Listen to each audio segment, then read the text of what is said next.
Thank you. Alright, 8th graders, today we're talking about box and whisker plots, and your essential question is, can you use a box and whisker plot to describe a population? So first we have to talk about what is a box and whisker plot. And a box and whisker plot displays data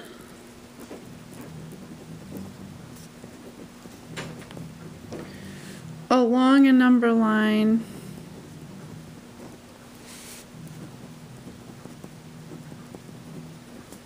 using only medians. So all we have to do is find a couple of medians and we will be able to create our box and whisker plot pretty easily. So in this case, the medians we're going to call quartiles. Two of the medians we're going to call quartiles. So the quartiles divide the data set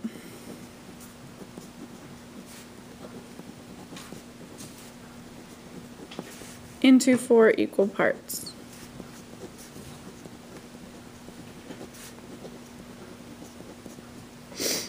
Alright, so when we have a box and whisker plot, let's draw an example of one.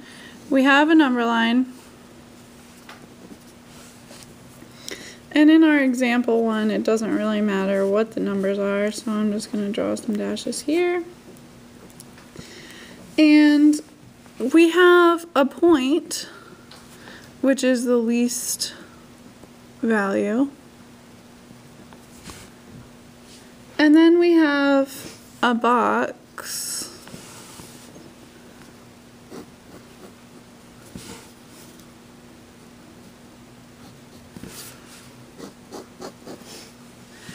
and we have another point. And the point up here is our greatest value.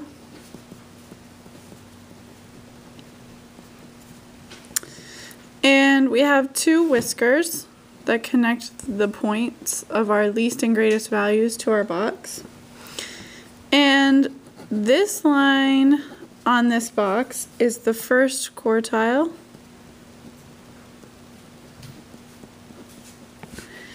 There will be a median in here somewhere, and it's represented by a line. And then this line up here is the third quartile.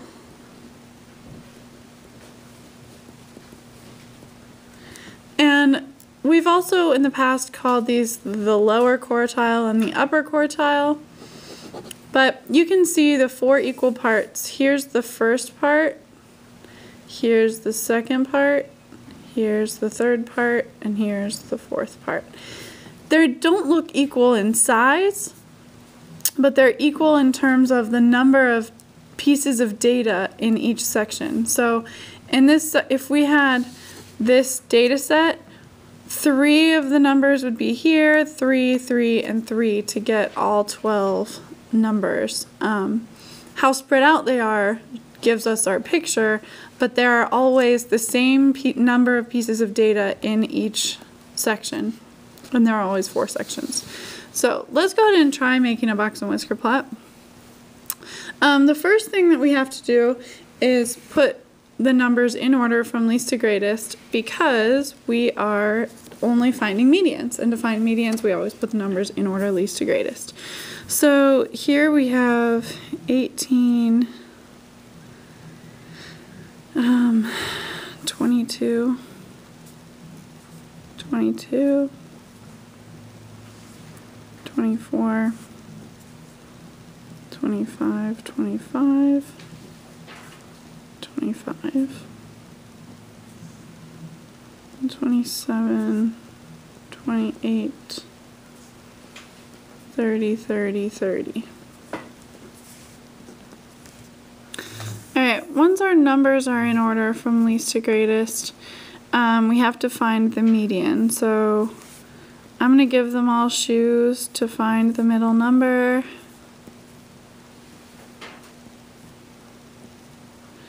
I have 2 middle numbers and they're the same, so that makes my median 25. And then to find my lower quartile, I find the number that's in the middle of the lower half. which would be 22, and then I find the median of the upper half, which would be 30. So to draw my box and whisker plot, I can start with 15, 20, 25, 30, 35. So my whisker for my least value is 18. So there's a dot. 22 is my lower quartile, or the bottom of my box. 25 is my median, and 30 is my upper quartile. So I just make a box out of those. And then 30 is also my largest value. So you can see that in this data set, the three numbers that make up this 1/4 section are all the same. So we kind of have a floppy cat with only one whisker. Okay, the next one. A basketball player scores 14, 16, 25, 22, 30, 16, and 28 points during a tournament. Make a box and whisker plot for the points scored by the player. So again, we put our numbers in order.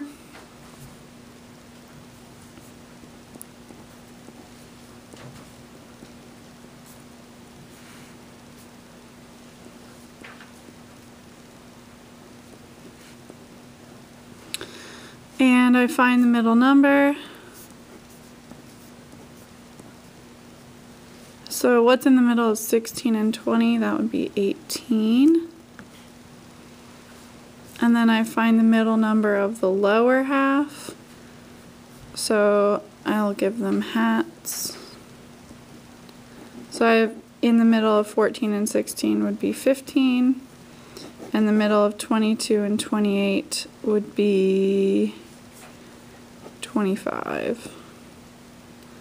So my box and whisker plot on this one, we'll start at 5, 6, 7, 8, 9, 10, 11, 12, 13, 14, 15, 20, 25, and 30. So my whisker here, my box is 15, 18, and 25. And then my greatest value. All right. Turn your paper over. The box and whisker plots show the test score distributions of two 8th grade standardized tests. The tests were taken by the same group of students. One test was taken in the fall and the other was taken in the spring. Compare and contrast the test results and then decide which box and whisker plot represents the results of which test and how did you make your decision. So, to compare and contrast, I would say that if we're contrasting, one test was much higher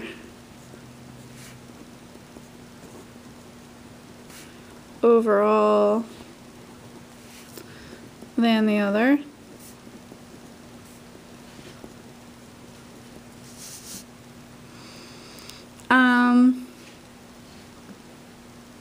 If we're comparing, I would say that our boxes look to be about the same size.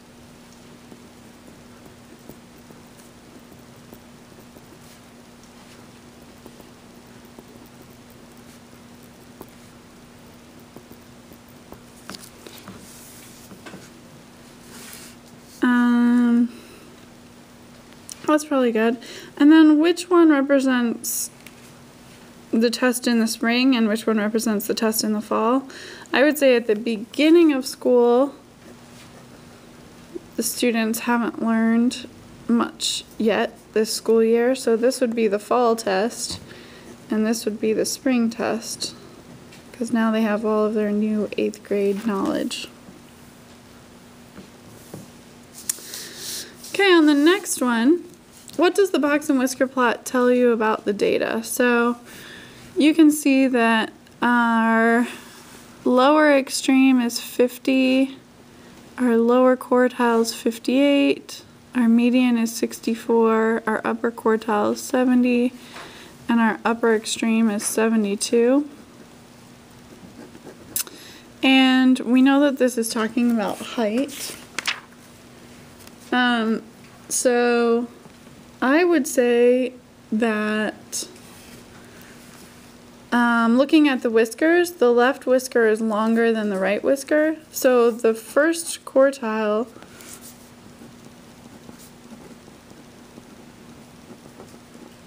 is more spread out than the fourth quartile.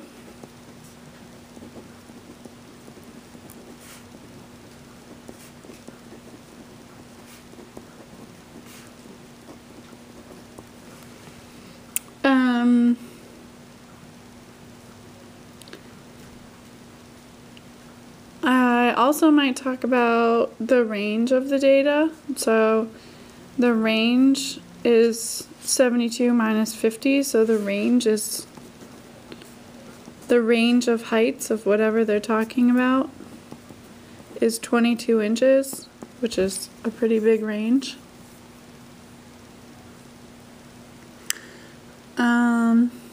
I guess that's about it.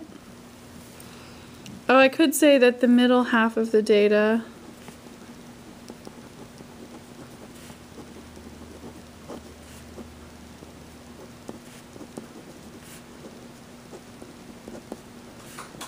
is between 58 and 70 inches. Because the whole middle half of the data would be located in the box. Since this is 1/4 and 1/4, that makes a half.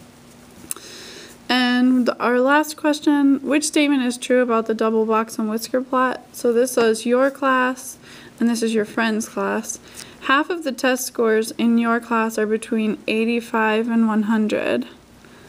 85 and 100. So in your class, that would be 3/4 of the test scores, so it's not that one. 25% of the test scores in your friend's class are 80 or above.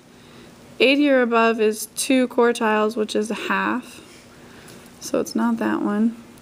The medians are the same. Your friend's class is 80 and your class is 90, so it's not that one. And the test scores in your friend's class are more spread out than the test scores in your class. And that is true. You can tell even from whisker to whisker, your friend's class is definitely more spread out. So D would be the correct answer here. Okay, on the next page you have 3 problems to answer for homework assignment. Have a great night.